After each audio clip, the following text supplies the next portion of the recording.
Hello നമസ്കാരം. ഇന്നത്തെ ക്ലാസ്സിൽ നിങ്ങളുടെ മുമ്പിൽ അവതരിപ്പിക്കാൻ പോകുന്നത് എങ്ങനെ നമ്മളൊരു ജാങ്കോ പ്രോജക്റ്റ് പൈത്തൺ എനിവറിൽ ഹോസ്റ്റ് ചെയ്യാം എന്നതിനെക്കുറിച്ചാണ്. പൈത്തൺ എനിവറിൽ ഹോസ്റ്റ് ചെയ്യുന്ന വീഡിയോ നമ്മൾ മുമ്പ് ചെയ്തിട്ടുണ്ട്. എന്നാൽ അതിൽ നിന്നും വ്യത്യസ്തമായി നമ്മൾ ഇന്നത്തെ ക്ലാസ്സിൽ പറയാൻ പോകുന്നത് എങ്ങനെ നമുക്ക് പൈത്തൺ എനിവറിൽ ഹോസ്റ്റ് ചെയ്യുമ്പോൾ MySQL എന്ന ഡാറ്റാബേസ് ഉപയോഗിക്കാം എന്നതിനെക്കുറിച്ചുമാണ്. SQLite ആണെങ്കിൽ നമുക്ക് വളരെ എളുപ്പത്തിൽ തന്നെ ഹോസ്റ്റ് ചെയ്യാം. എന്നാൽ അതിൽ നിന്നും വ്യത്യസ്തമായിട്ട് കുറച്ചുകൂടി കോൺഫിഗറേഷന് പൈത്തൺ എനിവറിൽ MySQL ഉപയോഗിക്കുമ്പോൾ നമുക്ക് ചെയ്യേണ്ടതായിട്ട് വരുന്നുണ്ട്. അപ്പോൾ പലരും വീഡിയോക്ക് താഴെ കമൻ്റായിട്ടും പേഴ്സണലായിട്ടൊക്കെ കുറേ ആൾക്കാർ എന്നോട് ചോദിക്കാറുണ്ട് എങ്ങനെയാണ് MySQL എന്നുള്ളത് MySQL നമ്മൾ പൈത്തൺ എനിവറിൽ യൂസ് ചെയ്യാം എന്നതിനെക്കുറിച്ച് ചോദിക്കാറുണ്ട്. അപ്പോൾ അതെങ്ങനെ ചെയ്യാം എന്ന് നമുക്ക് ഇന്നത്തെ ക്ലാസ്സിൽ പറയാം. ആദ്യം തന്നെ നമ്മളിവിടെ ചെയ്തു വെച്ച ഈ പ്രൊജക്റ്റിൻ്റെ എന്ത് ചെയ്യാം, നമുക്കൊരു ഫ്രീസേ ഫയൽ ക്രിയേറ്റ് ചെയ്യാം. അപ്പോൾ ഇവിടെ വന്ന് പിപ്പ്, അതിനുശേഷം ഇവിടെ വന്ന് ഫ്രീസേ, അതിനുശേഷം ഇവിടെ വന്ന് requirements.txt എന്ന ഫയൽ നമ്മളിവിടെ ക്രിയേറ്റ് ചെയ്യുന്നുണ്ട്. ഇതെന്തിനാണ് യൂസ് ചെയ്യുന്നതെന്ന് നമ്മൾ മുമ്പത്തെ വീഡിയോസിലൊക്കെ പറഞ്ഞിട്ടുണ്ട്. അതായത് നമ്മൾ ഇതിൽ ഉപയോഗിക്കുന്ന പാക്കേജുകളൊക്കെ നമുക്ക് വളരെ എളുപ്പത്തിൽ കിട്ടാൻ വേണ്ടിയിട്ടാണ് നമ്മൾ ഈ രൂപത്തിൽ ചെയ്യുന്നത്. അപ്പോൾ ഇത് നമ്മളിവിടുന്ന് ഓപ്പൺ ചെയ്തു. ഇനി നമുക്ക് എന്ത് ചെയ്യാം, ഇതിനെ നമുക്ക് എന്ത് ചെയ്യാം, ഒരു സിപ്പ് ഫയലായിട്ട് കൺവേർട്ട് ചെയ്യാം. അപ്പോൾ ഞാനിവിടെ വന്ന് ഈ പ്രൊജക്റ്റ് ഞാനിവിടെ ഓപ്പൺ ചെയ്യുന്നുണ്ട്. ഇതിൽ ഗിറ്റ് എന്നുള്ള ഫയൽ ഞാനിവിടുന്ന് ഡിലീറ്റ് ചെയ്യുന്നുണ്ട്. അതിനുശേഷം നമുക്ക് എന്ത് ചെയ്യാം, ഇതിനൊരു സിപ്പ് ഫയലായിട്ട് കംപ്രസ് ചെയ്യുക. അപ്പോൾ കംപ്രസ്സിൽ ക്ലിക്ക് ചെയ്ത് ഞാനിതിന് എന്ത് ചെയ്യുന്നുണ്ട്, ഒരു സിപ്പ് ഫയലായിട്ട് ക്രിയേറ്റ് ചെയ്യുന്നുണ്ട്. അതിനുശേഷം നമുക്ക് എന്ത് ചെയ്യാം, ബ്രൗസർ ഓപ്പൺ ചെയ്യാം. നമുക്കിതിൽ pythonanywhere.com എന്നുള്ള സൈറ്റിൽ പോയിട്ട് നമുക്കിതിലേക്കൊരു അക്കൗണ്ട് ക്രിയേറ്റ് ചെയ്യാം. ഓക്കെ, ഈ പൈത്തൺ എനിവറിൽ നമുക്ക് ഇമെയിൽ ID വെരിഫിക്കേഷൻ ചെയ്യേണ്ടാതെ തന്നെ നമുക്ക് വർക്ക് ചെയ്യാം എന്നതുകൊണ്ട് എന്ത് പേരിൽ വേണമെന്നുണ്ടെങ്കിലും നമുക്കൊരു അക്കൗണ്ട് ക്രിയേറ്റ് ചെയ്യാം. അപ്പോൾ ഞാനിവിടെ വന്ന് സൈനപ്പ് ഇയറിൽ ക്ലിക്ക് ചെയ്യുക, അല്ലെങ്കിൽ ഇവിടെ വന്ന് പ്രൈസിങ് ആൻഡ് സൈനപ്പിൽ ക്ലിക്ക് ചെയ്യുക, ക്രിയേറ്റ് എ ബിഗിനർ അക്കൗണ്ടിൽ ക്ലിക്ക് ചെയ്യുക. നമുക്കിവിടെ വന്നൊരു യൂസർ നെയിം ചേർത്ത് കൊടുക്കാം. യൂസർ നെയിം ഞാനിവിടെ വന്ന് 321 എന്ന് ചേർത്ത് കൊടുക്കുന്നുണ്ട്. ഇമെയിൽ ID ഞാനിവിടെ ചേർത്ത് കൊടുക്കുന്നുണ്ട്. ഇമെയിൽ ID ഞാൻ റാൻഡം ആയിട്ടൊരു ഇമെയിൽ ID ആണ് കൊടുക്കുന്നത്. വെരിഫിക്കേഷൻ ചെയ്യാത്തത് കൊണ്ട് നമുക്ക് ഏത് രൂപത്തിലുള്ള ഇമെയിൽ ID വേണമെന്നുണ്ടെങ്കിലും നമുക്ക് ഇവിടുന്ന് ക്രിയേറ്റ് ചെയ്യാം. അപ്പോൾ ഞാനൊരു പാസ്വേഡ് ഇവിടെ ചേർത്ത് കൊടുക്കുന്നുണ്ട്. അതേ പാസ്വേഡ് തന്നെ ഇവിടെ വന്ന് റിപ്പീറ്റ് ചെയ്തും ചേർത്ത് കൊടുക്കുന്നുണ്ട്. ഇവിടെ വന്ന് ഐ അഗ്രിയിൽ ക്ലിക്ക് ചെയ്തതിന് ശേഷം നമുക്ക് എന്ത് ചെയ്യാം, ഇവിടെ വന്ന് ജസ്റ്റ് രജിസ്റ്ററിൽ ക്ലിക്ക് ചെയ്യാം. അപ്പോൾ അക്കൗണ്ട് ക്രിയേറ്റ് ചെയ്ത് വരുന്നത് വരെ നമുക്കൊന്ന് വെയിറ്റ് ചെയ്യാം. ഓക്കെ, ഇപ്പോൾ അക്കൗണ്ട് ഇവിടെ ക്രിയേറ്റ് ആയി. ഞാനിവിടെ വന്ന് എൻ്റെ ടൂറിൽ ക്ലിക്ക് ചെയ്ത് ഇതിൻ്റെ അതായത് അതിൻ്റെ നമ്മളെങ്ങനെ ഇത് യൂസ് ചെയ്യുമെന്നുള്ള കാര്യങ്ങളൊക്കെ ഞാനിവിടെ വെച്ച് സ്റ്റോപ്പ് ചെയ്തു. അതിനുശേഷം ഇവിടെ വന്ന് ഫയലിൽ ക്ലിക്ക് ചെയ്യാം. എല്ലാം ഇവിടെ വന്ന് റൈറ്റ് ക്ലിക്ക് ചെയ്ത് ഓപ്പൺ ലിങ്ക് ഇൻ ന്യൂ ടാബിൽ ക്ലിക്ക് ചെയ്ത് തുറക്കുക. കാരണം നമുക്ക് അങ്ങോട്ടും ഇങ്ങോട്ടും പല പ്രാവശ്യം പോകേണ്ടതാണ്. ഇവിടെ വന്ന് അപ്ലോഡ് എ ഫയലിൽ ക്ലിക്ക് ചെയ്യാം. ഇപ്പോൾ നമ്മളെ കമ്പ്യൂട്ടറിൽ ആ ചെയ്തു വെച്ച ഫയൽ ഇവിടെ ഉണ്ടാവും. അത് നമുക്കിവിടെ നിന്ന് ഓപ്പൺ ചെയ്യാം. ഓക്കെ, ഇവിടെ വന്ന് നമ്മൾ ആ ചെയ്തു വെച്ച ഫയൽ ഞാൻ എന്ത് ചെയ്യുന്നുണ്ട്, ഇതിലേക്ക് അപ്ലോഡ് ചെയ്യുന്നുണ്ട്. അപ്പോൾ അപ്ലോഡ് ചെയ്ത് കംപ്ലീറ്റ് ചെയ്യുന്നത് വരണേന്ന് വെയിറ്റ് ചെയ്യാം. അതിനുശേഷം നമുക്ക് എന്ത് ചെയ്യാം, കൺസോൾ അത് ഞാൻ പുതിയൊരു ടാബിലായിട്ട് ഓപ്പൺ ചെയ്യുന്നുണ്ട്. ഓക്കെ, ഇവിടെ വന്ന് ബാഷിൽ ക്ലിക്ക് ചെയ്യുക. എന്നിട്ട് എന്ത് ചെയ്യുക, പുതിയൊരു കൺസോൾ നമുക്കിവിടെ ക്രിയേറ്റ് ചെയ്യാം. അപ്പോൾ ഇവിടെ വന്ന് പുതിയൊരു കൺസോൾ ഇവിടെ ക്രിയേറ്റ് ആയി വന്നിട്ടുണ്ട്. കൺസോൾ എന്ന് പറഞ്ഞാൽ നമുക്ക് ഇതിലേക്ക് ആവശ്യമുള്ള കാര്യങ്ങളൊക്കെ നമുക്ക് ചേർത്ത് കൊടുക്കാനും നമ്മളെ വെബ് പേജിൻ്റെ പല കാര്യങ്ങളും നമ്മൾ ഹാൻഡിൽ ചെയ്യുന്നത് ഇവിടെ വെച്ചിട്ടാണ്. ജസ്റ്റ് PWD എന്ന് കൊടുത്താൽ കറൻ്റ്ലി നമ്മൾ ഏത് ഡയറക്ടറിയിലാണ് നമ്മൾ നിൽക്കുന്നതെന്ന് കാണിച്ചു തരും. ഇനി ഇവിടെ വന്ന് ജസ്റ്റ് LS എന്ന് കൊടുത്താൽ നമുക്ക് അതിലുള്ള ലിസ്റ്റുകളൊക്കെ ഇവിടെ കാണിക്കും. ഇപ്പോൾ ടു ഡു എന്നുള്ള ഫയലാണ് നമ്മൾ ക്രിയേറ്റ് ചെയ്തത്. ഇത് നമുക്ക് എന്ത് ചെയ്യാം, ഒന്ന് അൺസിപ്പ് ചെയ്യാം. അപ്പോൾ അൺസിപ്പ് എന്നിട്ടതിന് ശേഷം നമ്മളിവിടെ വന്ന് ടു ഡു എന്ന് ചേർത്ത് കൊടുക്കുക. അപ്പോൾ ഫയലൊക്കെ നമുക്കിവിടെ വന്ന് അൺസിപ്പ് ചെയ്ത് വന്നിട്ടുണ്ട്. അപ്പോൾ അൺസിപ്പ് ചെയ്ത് വരുന്നത് വരെ ഒന്ന് വെയിറ്റ് ചെയ്യാം. എന്നിട്ട് ഇവിടെ വന്ന് CD എന്നിട്ടതിന് ശേഷം നമുക്ക് ടു ഡു എന്ന ആ ഫോൾഡറിലേക്ക് നമുക്കൊന്ന് ചേഞ്ച് ഡയറക്ടറി കൊടുക്കാം. എന്നിട്ട് എഗെയിൻ LS എന്ന് ചേർത്ത് കൊടുത്തു. അപ്പോൾ അതിലുള്ള ഫയലുകളൊക്കെ നമുക്കിവിടെ കാണിക്കും. ഇനി നമുക്കിതിലേക്ക് ആവശ്യമുള്ള റിക്വയർമെൻറ്റ് ഫയലുകളൊക്കെ നമുക്കിതിലേക്ക് ഇൻസ്റ്റാൾ ചെയ്യാം. അപ്പോൾ പിപ്പ് ഇൻസ്റ്റാൾ, അതിനുശേഷം ഇവിടെ വന്ന് ഒരു ഐഫോൺ ഇടുക, എന്നിടുക, എന്നിട്ട് requirements.txt എന്നുള്ള ഫയലൊന്ന് ചേർത്ത് കൊടുക്കാം. അപ്പോൾ ഇതിലേക്ക് ആവശ്യമായിട്ടുള്ള ഫയലുകളൊക്കെ നമുക്ക് ഡൗൺലോഡ് ചെയ്ത് അത് ഇൻസ്റ്റാളായി വരുന്നത് വരെ നമുക്കൊന്ന് വെയിറ്റ് ചെയ്യാം. ഇതിലാകെ വളരെ കുറച്ച് ഫയലുകളുള്ളൂ, അത് ഇൻസ്റ്റാളായി വരുന്നത് വരെ വെയിറ്റ് ചെയ്യാം. അപ്പോഴേക്കും നമുക്കിതിലേക്ക് ബാക്കിയുള്ള കാര്യങ്ങളൊക്കെ ഒന്ന് സെറ്റ് ചെയ്യാം. അപ്പോൾ നമുക്ക് എന്ത് ചെയ്യാം, ഇവിടെ വന്ന് റൈറ്റ് ക്ലിക്ക് ചെയ്തതിന് ശേഷം വെബ് ഒന്ന് ഓപ്പൺ ചെയ്യാം. നമുക്കിവിടെ വന്ന് ആഡ് എ ന്യൂ വെബ് ആപ്പിൽ ക്ലിക്ക് ചെയ്യാം. അതിനുശേഷം നമുക്ക് എന്ത് ചെയ്യാം, ഇവിടെ വന്ന് നെക്സ്റ്റ്, അതിനുശേഷം മാനുവൽ കോൺഫിഗറേഷന് ഇതിൽ പൈത്തൺ 3.10 സെലക്ട് ചെയ്തു. എഗെയിൻ നെക്സ്റ്റ് എടുത്തു. അപ്പോൾ നമുക്ക് ഒരു വെബ് ആപ്പ് ക്രിയേറ്റ് ആയി വരുന്നത് വരെ ഒന്ന് നമുക്ക് വെയിറ്റ് ചെയ്യാം. അപ്പോൾ ഇതിലേക്ക് ആവശ്യമുള്ള കാര്യങ്ങളൊക്കെ ഇൻസ്റ്റാൾ ചെയ്യുന്നുണ്ട്, അതൊരു വഴിക്ക് ഇൻസ്റ്റാൾ ആവും. ഓരോ ടാബിൽ നമുക്ക് ഓപ്പൺ ചെയ്യുകയാണെങ്കിൽ ഇത് ഹാൻഡിൽ ചെയ്യാൻ നമുക്ക് എളുപ്പമാണ്. അപ്പോൾ അത് ഓപ്പൺ ചെയ്ത് വന്നിട്ടുണ്ട്. ഇപ്പോൾ നമ്മുടെ സൈറ്റിൻ്റെ പേര് നമുക്ക് ഈ രൂപത്തിലായിരിക്കും കിട്ടുക. നമ്മൾ ഫ്രീ വേർഷൻ ആയതുകൊണ്ടാണ്. ഒറിജിനൽ വേർഷൻസ് നമ്മൾ പെയ്ഡ് വേർഷൻസ് ചെയ്യുകയാണെങ്കിൽ നമുക്കിഷ്ടമുള്ള രൂപത്തിൽ നമ്മുടെ ഡൊമൈൻ നെയിം ഇവിടെ കിട്ടുന്നതാണ്. ഇത് മെയ് 6 വരെയാണ് കിട്ടുന്നത്. പിന്നെ ഇത് നമുക്ക് ഒന്നുകൂടി വേണമെന്നുണ്ടെങ്കിൽ ഇവിടെ വന്ന് എന്ത് ചെയ്താൽ മതി, ഒന്നുകൂടി റീലോഡ് ചെയ്താൽ മതി. എന്നാൽ വീണ്ടും നമുക്ക് എന്ത് ചെയ്യും, 3 മാസം വീണ്ടും നമുക്കിത് കിട്ടും. ഇനി ഇവിടെ വന്നിട്ട് എന്ത് ചെയ്യാം, നമുക്ക് നമ്മുടെ സോഴ്സ് കോഡ് ഏതാണോ ആ പാത്ത് നമുക്കത് ഇവിടെ ഒന്ന് ചേർത്ത് കൊടുക്കാം. അപ്പോൾ അത് ചേർത്ത് കൊടുക്കാൻ വേണ്ടിയിട്ട് ഇവിടെ വന്ന് ഫയലിൽ പോയതിന് ശേഷം ഒന്ന് റീലോഡ് ചെയ്യാം. ഇവിടെ വന്ന് ടു ഡൂവിൽ പോയി നമുക്ക് എന്ത് ചെയ്യാം, ഈ ലിങ്ക് ഒന്ന് ജസ്റ്റ് കോപ്പി ചെയ്യുക. എന്നിട്ട് നമുക്കിവിടെ വന്ന് ഈ പാത്ത് സോഴ്സ് കോഡിൻ്റെ ഭാഗത്ത് എന്ത് ചെയ്യാം, അതൊന്ന് ചേർത്ത് കൊടുക്കുക. എന്നിട്ട് ഇവിടെ വന്ന് ടിക്കിൽ ക്ലിക്ക് ചെയ്യാം. അതിനുശേഷം WSGI കോൺഫിഗറേഷൻ ഫയലിൽ പോവുക. ഇതാണ് നമ്മളെ വെബ് പേജിൻ്റെ എല്ലാ മെയിൻ ആയിട്ടുള്ള കാര്യങ്ങളൊക്കെ ഇവിടെ വെച്ചിട്ടാണ് ഹാൻഡിൽ ചെയ്യുന്നത്. അപ്പോൾ ഇതൊന്ന് നമുക്ക് ഓപ്പൺ ചെയ്യാം. ഓക്കെ, ഇതിൻ്റെ ഉള്ളിൽ എന്ത് ചെയ്യാം, ആ ജാങ്കോ എന്നുള്ള ഭാഗം മാത്രം നിർത്തി ബാക്കിയുള്ളതൊക്കെ നമുക്ക് ഇവിടുന്ന് ഡിലീറ്റ് ചെയ്യാം. മുകളിലുള്ളതും ഡിലീറ്റ് ചെയ്തു, അതേപോലെ ഇതിൻ്റെ താഴെയുള്ള ഭാഗവും നമുക്ക് ഡിലീറ്റ് ചെയ്തു. ഇനി ഇതിൽ ചില കാര്യങ്ങൾ മാത്രമാണ് നമുക്ക് എന്ത് ചെയ്യേണ്ടത്, ആവശ്യമായിട്ട് വരുന്നത്. അപ്പോൾ അത് മാത്രം നിർത്തി അതിൻ്റെ കമാൻഡ് നമുക്കിവിടുന്ന് ഒഴിവാക്കാം. ഓക്കെ, ഏതൊക്കെ ലൈനാണോ ഒഴിവാക്കണമെന്ന് നിങ്ങൾ ഇവിടെ നിന്ന് മനസ്സിലാക്കി വെച്ചാൽ മതി. അതിനുശേഷം നമുക്കിവിടെ വന്ന് മൈ സൈറ്റ് എന്നുള്ളിടത്ത് നമ്മൾ ഈ സൈറ്റിൻ്റെ പേര് ടു ഡു എന്നുള്ളത് ചേർത്ത് കൊടുക്കുക. അപ്പോൾ ഇവിടെ വന്ന് മൈ സൈറ്റ് എന്നുള്ളത് മാറ്റി നമ്മുടെ ആ പ്രൊജക്റ്റിൻ്റെ പേരെന്താണോ അതിവിടെ ചേർത്ത് കൊടുക്കുന്നുണ്ട്. ഇപ്പോൾ ഇവിടെ വന്ന് ഞാൻ എന്ത് ചെയ്തു, ജസ്റ്റ് ടു ഡു എന്ന് ചേർത്തു. അതേപോലെ തന്നെ ഇവിടെ ഏറ്റവും മുകളിലുണ്ട്, ഈ ലൈനിലുണ്ട് ടു ഡു, അതും നമുക്ക് എന്ത് ചെയ്യാം, ഇവിടെ വന്നൊന്ന് ചേർത്ത് കൊടുക്കാം. എഗെയിൻ നമുക്കിതൊന്ന് സേവ് ചെയ്യാം. അപ്പോൾ ഇത് ഇവിടെ സേവ് ആവുന്നുണ്ട്. വീണ്ടും നമുക്ക് എന്ത് ചെയ്യാം, വെബിലേക്ക് തന്നെ പോകാം. ഓക്കെ, ഇത്രയും കാര്യങ്ങൾ സെറ്റ് ചെയ്തതിന് ശേഷം നമുക്കിതൊന്ന് ചെയ്യാം, ഇവിടെ വന്ന് റീലോഡ് ചെയ്യാം. ഇനി ഇത്രയും കാര്യങ്ങൾ നമുക്കൊന്ന് സെറ്റ് ചെയ്തിട്ട് ഇതൊന്ന് റൺ ചെയ്യിപ്പിച്ച് നോക്കാം. എന്തെങ്കിലും മാറ്റങ്ങളോ അല്ലെങ്കിൽ എന്തെങ്കിലും സംഭവിക്കണോ എന്ന് നോക്കാം. അപ്പോൾ അത് റൺ ചെയ്യിക്കുമ്പോൾ നമുക്കിവിടെ എറർ കാണിക്കുന്നുണ്ട്. അപ്പോൾ ഇത് കംപ്ലീറ്റ് ആയിട്ടില്ല, ഇവിടെ ഇൻസ്റ്റാൾ ആയിക്കൊണ്ടിരിക്കുകയാണ്. അപ്പോൾ ഇൻസ്റ്റാളായി കഴിഞ്ഞാൽ മാത്രമേ നമുക്കിതിലേക്ക് എന്ത് കാര്യങ്ങളും സെറ്റ് ചെയ്യൂ. ഇത് നമ്മുടെ ഒന്ന് ഇൻസ്റ്റാളായി വരുന്നുണ്ട്. ആ സമയം കൊണ്ട് നമുക്ക് എന്ത് ചെയ്യാം, ഇതിലേക്ക് ഡാറ്റാബേസ് സെറ്റ് ചെയ്യാം. അപ്പോൾ ഈ ഡാറ്റാബേസ് സെറ്റ് ചെയ്യുന്ന കാര്യങ്ങളാണ് നിങ്ങൾ വളരെ ശ്രദ്ധിച്ച് ചെയ്യേണ്ടത്. ഓക്കെ, അപ്പോൾ ഇവിടെ വന്ന് ജസ്റ്റ് ഡാറ്റാബേസിൽ റൈറ്റ് ക്ലിക്ക് ചെയ്ത് ഓപ്പൺ ചെയ്തു. ഓക്കെ, ഇവിടെ വന്ന് നമുക്കൊരു പാസ്വേഡ് കൊടുക്കാം. ഇതിലിപ്പോൾ ഡിഫാൾട്ടായിട്ടൊരു ഡാറ്റാബേസ് വരുന്നുണ്ട്. വീണ്ടും നമുക്ക് വേണമെന്നുണ്ടെങ്കിൽ പുതിയ ഡാറ്റാബേസുകളൊക്കെ ക്രിയേറ്റ് ചെയ്തിട്ട് അത് സെറ്റ് ചെയ്യാം. പക്ഷേ ഇതിൽ ഓൾറെഡി ഡിഫാൾട്ടായിട്ട്, അതായത് നമ്മളെ പേര് ഡിഫാൾട്ട് എന്നുള്ളൊരു ഡാറ്റാബേസ് ഇതിൽ വരുന്നുണ്ട്. അത് വെച്ചിട്ടാണ് നമ്മളിവിടെ ചെയ്യുന്നത്. ഇനി വേണമെന്നുണ്ടെങ്കിൽ നമുക്ക് എന്ത് ചെയ്യാം, ഇത് ക്രിയേറ്റ് ചെയ്തതിന് ശേഷം നമുക്ക് അതിൻ്റെ അടിയിൽ പുതിയ ഡാറ്റാബേസ് ക്രിയേറ്റ് ചെയ്യാം. അപ്പോൾ ഇവിടെ വന്ന് നമുക്ക് എന്ത് ചെയ്യാം, ഇപ്പോൾ ആ ഡിഫാൾട്ടിന് നമുക്കൊരു പാസ്വേഡ് കൊടുക്കാം. ഇഷ്ടമുള്ളൊരു പാസ്വേഡ് നമുക്ക് ഇവിടുന്ന് അപ്ലൈ ചെയ്ത് കൊടുക്കാം. ഞാനൊരു പാസ്വേഡ് കൊടുത്തു. അതേ പാസ്വേഡ് തന്നെ എന്ത് ചെയ്തു, ഞാനിവിടെ വന്ന് ടൈപ്പ് ചെയ്ത് കൊടുത്തു. ഇനി ഇവിടെ വന്ന് ഇനിഷ്യലൈസ് MySQL ക്ലിക്ക് ചെയ്യാം. അപ്പോൾ അതൊന്ന് ഇനിഷ്യലൈസ് ചെയ്ത് വരുന്നത് വരെ നമുക്കൊന്ന് വെയിറ്റ് ചെയ്യാം.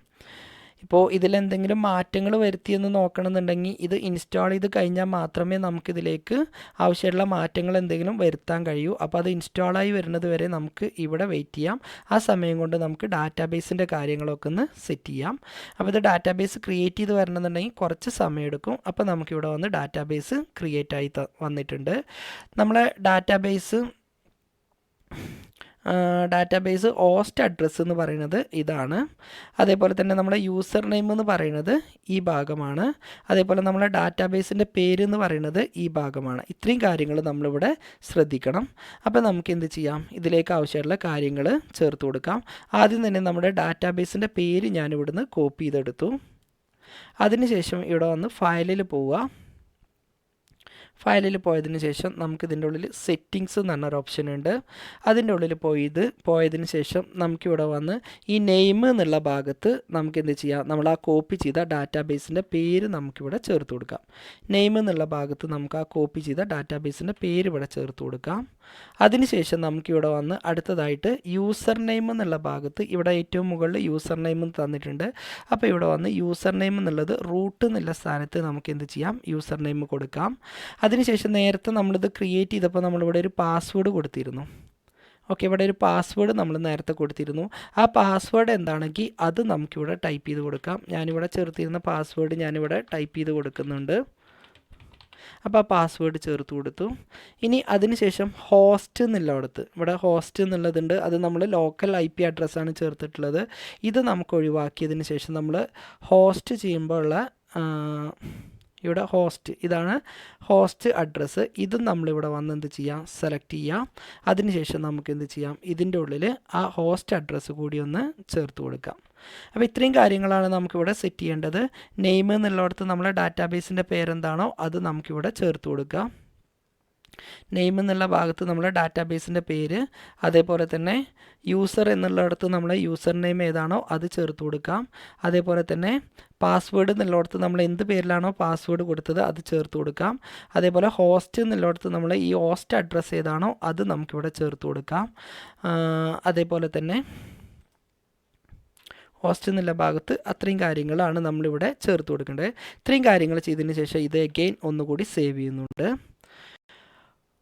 ഓക്കെ, അപ്പോൾ നമ്മുടെ കൺസോളിൽ ഇതിവിടെ ഇൻസ്റ്റാൾ ആയിക്കൊണ്ടിരിക്കുകയാണ്. അതൊരു വഴിക്ക് അങ്ങനെ ഇൻസ്റ്റാൾ ആയിക്കോളും.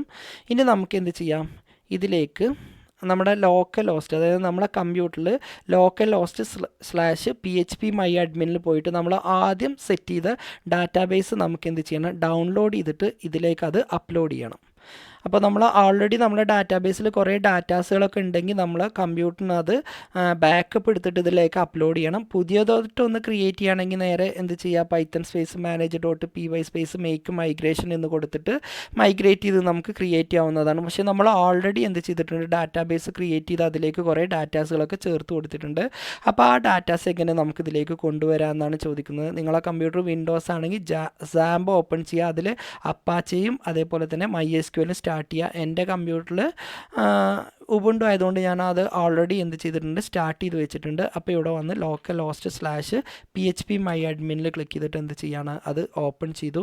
ഇവിടെ നമ്മൾ ക്രിയേറ്റ് ചെയ്ത ഫയൽ എന്ന് പറയുന്നത് to-do ആണ്. അപ്പോൾ അത് ഓപ്പൺ ചെയ്തു. അതിനുശേഷം ഞാൻ എന്ത് ചെയ്യുന്നുണ്ട്, ഇവിടെ എക്സ്പോർട്ട് എന്ന് പറഞ്ഞൊരു ഓപ്ഷൻ ഉണ്ട്. അതിൽ ക്ലിക്ക് ചെയ്തിട്ട് എന്ത് ചെയ്യുന്നുണ്ട്, ഞാനതൊന്ന് എക്സ്പോർട്ട് ചെയ്തെടുക്കുന്നുണ്ട്. ഇവിടെ വന്ന് എക്സ്പോർട്ടിൽ ക്ലിക്ക് ചെയ്യുക. അപ്പോൾ നമ്മളെ കമ്പ്യൂട്ടറിൽ അത് ഡൗൺലോഡ് ചെയ്ത് കിട്ടും. ഇവിടെ വന്ന് to-do എന്നുള്ള പേരിലൊരു ഫയൽ ഇവിടെ ഡൗൺലോഡ് ചെയ്ത് വന്നിട്ടുണ്ട്. അത് ഞാൻ എന്ത് ചെയ്യുന്നുണ്ട്, ജസ്റ്റ് ഇവിടെ ഒന്ന് ഓപ്പൺ ചെയ്ത് നോക്കുന്നുണ്ട്. ഇവിടെ ആ ഫയൽ വന്നിട്ടുണ്ട്. ഇനി നമുക്ക് ബാക്കിയുള്ള കാര്യങ്ങൾ ചെയ്യാം. അപ്പോൾ ഇത് ഇൻസ്റ്റാൾ ആവാതെ നമുക്കൊന്നും ചെയ്യാൻ കഴിയില്ല. അത് ഇൻസ്റ്റാൾ ആയിക്കൊണ്ടിരിക്കുന്നുണ്ട്. പിന്നെ ഇവിടെ വന്ന് നമുക്ക് എന്ത് ചെയ്യാം, ഇവിടെ കൺസോളിലേക്ക് തന്നെ പോവുക. അപ്പോൾ ഇതിൽ ഇനി നമുക്കൊന്നും ചെയ്യേണ്ട കാര്യമില്ല. പുതിയ ഡാറ്റാബേസ് ക്രിയേറ്റ് ചെയ്യണമെന്നുണ്ടെങ്കിൽ ഇവിടെ വന്ന് ക്രിയേറ്റ് ചെയ്യാം. അതിന് നമുക്ക് പാസ്വേഡ് എല്ലാം കൊടുക്കാം. അത് നിങ്ങളൊന്ന് ചെയ്ത് നോക്കുക. ഇപ്പോൾ ഈ ഭാഗം നമുക്കിനി ഇവിടെ ഒന്നും ചെയ്യാനില്ല. അപ്പോൾ നമുക്ക് എന്ത് ചെയ്യാം, നേരെ കൺസോളിലേക്ക് പോവുക. ഫ്രീ വെർഷൻ ആണെങ്കിൽ നമുക്കിതിൽ 2 കൺസോൾ മാത്രമേ ക്രിയേറ്റ് ചെയ്യാൻ പറ്റൂ. ഓൾറെഡി നമ്മൾ ഈ ഒരു കൺസോൾ ഇവിടെ ഓപ്പൺ ആയി കിടക്കുന്നുണ്ട്. ഇപ്പോൾ നമ്മൾ അടുത്തതായിട്ട് ക്രിയേറ്റ് ചെയ്യാൻ നമുക്ക് MySQL ഒരു കൺസോളാണ് ക്രിയേറ്റ് ചെയ്യേണ്ടത്. അപ്പോൾ ഇവിടെ ക്ലിക്ക് ചെയ്തിട്ട് MySQL ക്ലിക്ക് ചെയ്ത് ആ കൺസോൾ ഓപ്പൺ ചെയ്യാം.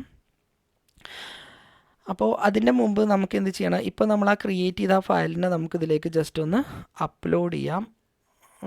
അപ്ലോഡ് ചെയ്യാൻ നമ്മളിവിടെ വന്ന് ഫയലിൽ പോയിട്ട് നമുക്ക് ആ ഫയൽ ഇതിലേക്കൊന്ന് അപ്ലോഡ് ചെയ്യാം. അതായത് ഇപ്പോൾ നമ്മൾ നേരത്തെ ഇതിൽ വന്നിട്ട് നമ്മൾ ആ ഡൗൺലോഡ് ചെയ്ത ഫയലിൽ എക്സ്പോർട്ട് ചെയ്ത ഫയലില്ലേ, അതിനെ നമുക്ക് എന്ത് ചെയ്യാം, നമ്മുടെ ഈ പേജിലേക്കൊന്ന് അപ്ലോഡ് ചെയ്യാം. അപ്പോൾ ഇവിടെ വന്ന് അപ്ലോഡ് ഫയലിൽ ക്ലിക്ക് ചെയ്യുക. അപ്പോൾ ഞാൻ ഇത് ഡൗൺലോഡിലേക്ക് ആ ഫയൽ ഡൗൺലോഡ് ചെയ്തിട്ടുണ്ട്. to-do എന്നുള്ള പേരിലൊരു ഫയൽ ഡൗൺലോഡ് ചെയ്തിട്ടുണ്ട്. അപ്പോൾ അതൊന്ന് ഓപ്പൺ ചെയ്യാം.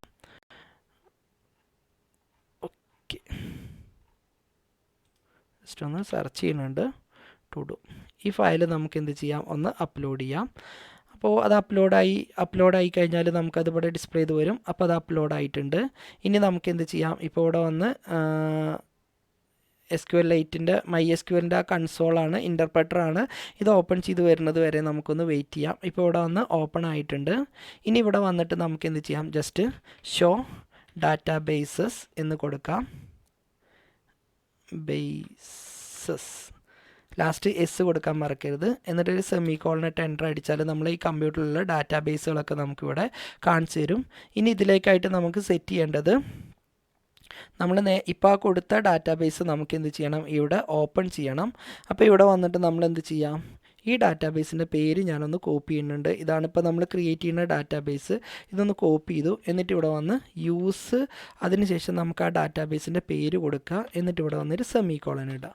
എന്നിട്ടൊരു സ്പേസ് ഇട്ടതിന് ശേഷം നമ്മൾ സോഴ്സ് എന്ന് എഴുതുക. എന്നിട്ട് നമുക്ക് ഇപ്പോൾ ഇൻസ്റ്റാൾ ചെയ്ത, അതായത് നമ്മൾ ഇതിലേക്ക് അപ്ലോഡ് ചെയ്ത ആ SQL ഫയലിൻ്റെ പേര് ഇവിടെ ചേർത്ത് കൊടുക്കുക. SQL എന്ന് ചേർത്ത് എൻ്റർ അടിക്കാം. ലാസ്റ്റ് സെമിക്കോളൻ ഇടാൻ മറന്നത് കൊണ്ടാണ് വന്നത്. അപ്പോൾ എഗെയിൻ ഒന്നുകൂടി സെമിക്കോളൻ ഇട്ടിട്ട് എൻ്റർ അടിക്കാം. അപ്പോൾ ഇതിലേക്ക് ആവശ്യമായിട്ടുള്ള കാര്യങ്ങളൊക്കെ ഇവിടെ അപ്ലോഡ് ആയിട്ടുണ്ട്. ഇനി നമുക്ക് എന്ത് ചെയ്യാം, എഗെയിൻ ഇവിടെ വന്ന് ഷോ ടേബിൾസ് എന്ന് ചേർത്ത് കൊടുത്താൽ നമ്മൾ ആ ക്രിയേറ്റ് ചെയ്ത എല്ലാ ടേബിളും നമുക്ക് എന്ത് ചെയ്യാം, അപ്പോൾ അതിലേക്ക് അപ്ലോഡ് ചെയ്ത എല്ലാ ടേബിളും നമുക്കിവിടെ ഡിസ്പ്ലേ ചെയ്ത് വരും. ഇപ്പോൾ ഞാനിതിലൊരു യൂസറെ ക്രിയേറ്റ് ചെയ്തിട്ടുണ്ട്. അപ്പോൾ ആ യൂസർ എന്ന് കാണുന്നുണ്ടെങ്കിൽ ഇവിടെ വന്ന് സെലക്ട് സ്റ്റാർ ഫ്രം, അതിനുശേഷം ഞാനിവിടെ വന്ന് ഓത് യൂസർ എന്ന് ചേർത്ത് കൊടുത്തു. ഇതൊന്നും നിങ്ങൾ ചെയ്യേണ്ട ആവശ്യമില്ല, ഞാനിത് കൊടുത്തതൊക്കെ ഓക്കെ ആണോ എന്ന് നോക്കാൻ വേണ്ടിയിട്ടാണ്. അപ്പോൾ നമ്മളിതിൽ ക്രിയേറ്റ് ചെയ്ത ആ ഡാറ്റാസുകളൊക്കെ നമുക്കിവിടെ കാണിക്കും. അപ്പോൾ ഒന്നുകൂടി പറയാം. ആദ്യം എന്ത് ചെയ്യാം, ഇവിടെ വന്ന് യൂസ്, എന്നിട്ട് നമ്മൾ ആ ഡാറ്റാബേസിൻ്റെ പേര് കൊടുക്കുക. സോഴ്സ് എന്നിട്ടിട്ട് നേരത്തെ നമ്മൾ ഇവിടുന്ന് ഈ എക്സ്പോർട്ട് ചെയ്തിട്ട് ഡൗൺലോഡ് ചെയ്ത് ഇതിലേക്ക് അപ്ലോഡ് ചെയ്തൊരു ഫയലുണ്ട്.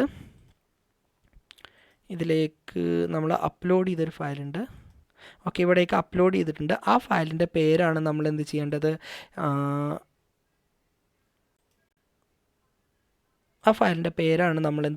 ഇവിടെ ചേർത്ത് കൊടുക്കേണ്ടത്. ഇത്രയും ചെയ്യുമ്പോൾ എന്ത് ചെയ്യും, നമുക്ക് ആ കൊടുത്ത ഡാറ്റാസുകളൊക്കെ ഇതിലേക്ക് അപ്ലോഡ് ആവും. എന്നിട്ട് ഷോ ടേബിൾസ് കൊടുത്താൽ അതിലുള്ള ടേബിൾസൊക്കെ കാണിച്ചു തരും. എന്നിട്ട് സെലക്ട് സ്റ്റാർ ഫ്രം ഓത് യൂസർ എന്ന് കൊടുത്താൽ ആ അപ്ലോഡ് ചെയ്ത എല്ലാ ഡീറ്റെയിൽസും നമുക്കിവിടെ കാണിച്ചു തരും. അപ്പോൾ ഇതിൽ ഓൾ ഓവർ എല്ലാ കാര്യങ്ങളും നമുക്കിവിടുന്ന് സെറ്റ് ആക്കിയിട്ടുണ്ട്. ഇനി എന്ത് ചെയ്യാം, ഒന്നുകൂടി ഇതൊന്ന് റീലോഡ് ചെയ്യാം. ഒരു ചെറിയൊരു കാര്യങ്ങൾ കൂടി ചെയ്യാനുണ്ട്. ഒന്ന് റീലോഡ് ചെയ്തതിന് ശേഷം നമുക്കൊന്ന് റൺ ചെയ്യിപ്പിച്ച് നോക്കാം, എന്താണ് എറർ വരുന്നതെന്ന് നമുക്ക് നോക്കാം. ആ എററിനനുസരിച്ച് ബാക്കിയുള്ള കാര്യങ്ങൾ സെറ്റ് ചെയ്താൽ മതി. ഇവിടെ അലൗഡ് ഹോസ്റ്റിൻ്റെ ഉള്ളിൽ ഈ പേരൊന്ന് സെറ്റ് ചെയ്ത് കൊടുക്കാനാണ്. അപ്പോൾ അത്രയും ഭാഗം ഒന്ന് സെലക്ട് ചെയ്തിട്ട് സെറ്റിങ്സിൻ്റെ ഉള്ളിൽ പോയതിന് ശേഷം ഇവിടെ വന്ന് അലൗഡ് ഹോസ്റ്റിൻ്റെ ഉള്ളിൽ നമുക്ക് എന്ത് ചെയ്യാം, ആ പേരൊന്ന് സിംഗിൾ കൊട്ടേഷൻ്റെ ഉള്ളിലായിട്ട് ചേർത്ത് കൊടുക്കാം. എഗെയിൻ ഒന്നുകൂടി സേവ് ചെയ്യാം. അതിനുശേഷം സേവ് ചെയ്തതിന് ശേഷം നമുക്ക് എന്ത് ചെയ്യാം, വീണ്ടും ഇതിൽ വന്നതിന് ശേഷം ഒന്നുകൂടി നമുക്കിതൊന്ന് റിലോഡ് ചെയ്യാം. റിലോഡ് ചെയ്തു. റിലോഡായി വരുന്നത് വരെ ഒന്ന് വെയിറ്റ് ചെയ്യാം. ഓക്കെ, എഗെയിൻ നമുക്കിതിലൊന്ന് ക്ലിക്ക് ചെയ്യാം. അപ്പോൾ നമ്മളെ പ്രൊജക്റ്റ് ഇവിടെ റൺ ആയിട്ടുണ്ട്. ഇപ്പോൾ നമുക്കിതിലേക്ക് എന്ത് ചെയ്യാം, ജസ്റ്റ് ഒരു മെസ്സേജ് കൊടുത്തു. എന്നിട്ട് ഇവിടെ വന്ന് സബ്മിറ്റിൽ ക്ലിക്ക് ചെയ്തു. അപ്പോൾ ആ മെസ്സേജ് ഇവിടെ ഡിസ്പ്ലേ ചെയ്ത് വരുന്നു. അപ്ഡേറ്റിൽ ക്ലിക്ക് ചെയ്തിട്ട് നമുക്ക് എന്ത് ചെയ്യാം, ഇതിലേക്ക് അതൊന്ന് ജസ്റ്റ് ആ മെസ്സേജ് ഒന്നുകൂടി റൺ ചെയ്യിപ്പിച്ച് നോക്കി സബ്മിറ്റ് ചെയ്തു. അപ്പോൾ ആ മെസ്സേജ് വീണ്ടും ഇവിടെ വരുന്നുണ്ട്. അത് നമുക്കിവിടെ വന്ന് ഡിലീറ്റിൽ ക്ലിക്ക് ചെയ്താൽ അത് ഡിലീറ്റ് ആവും. അപ്പോൾ ഇന്നത്തെ ക്ലാസ്സിൽ നമ്മൾ പറഞ്ഞത് എങ്ങനെ നമുക്ക് പൈത്തൺ എനിവറിൽ MySQL ഉപയോഗിച്ചിട്ട് ഹോസ്റ്റ് ചെയ്യാം എന്നതിനെക്കുറിച്ചാണ്. അപ്പോൾ ഇന്നത്തെ ക്ലാസ്സിൽ പറഞ്ഞ കാര്യങ്ങളൊക്കെ നിങ്ങൾക്ക് മനസ്സിലായെന്ന് വിചാരിക്കുന്നു. ഞാൻ പലതും പല ഭാഗത്ത് വെച്ചിട്ടാണ് ചെയ്തത്. അപ്പോൾ ഏതെങ്കിലും ഒരു ഭാഗം നിങ്ങൾക്ക് മനസ്സിലാവാത്തതോ മിസ്സായതോ ഉണ്ടെങ്കിൽ ആ ഭാഗം നിങ്ങൾ റിവൈൻഡ് ചെയ്തിട്ട് ചെയ്ത് നോക്കുക. ഓരോന്നോരോ സ്റ്റെപ്പായിട്ട് ഒരിക്കലും ഇത് പറയാൻ കഴിയില്ല. കാരണം ഈ പൈത്തൺ എനിവറിൽ പല കാര്യങ്ങളും പല ഭാഗത്തായിട്ടാണ് കിടക്കുന്നത്. അപ്പോൾ ഇന്നത്തെ ക്ലാസ്സിൽ പറഞ്ഞ എല്ലാ കാര്യങ്ങളും നിങ്ങൾക്ക് മനസ്സിലായെന്ന് വിചാരിക്കുന്നു. അപ്പോൾ അടുത്തൊരു വീഡിയോയുമായിട്ട് നമുക്ക് വീണ്ടും കാണാം.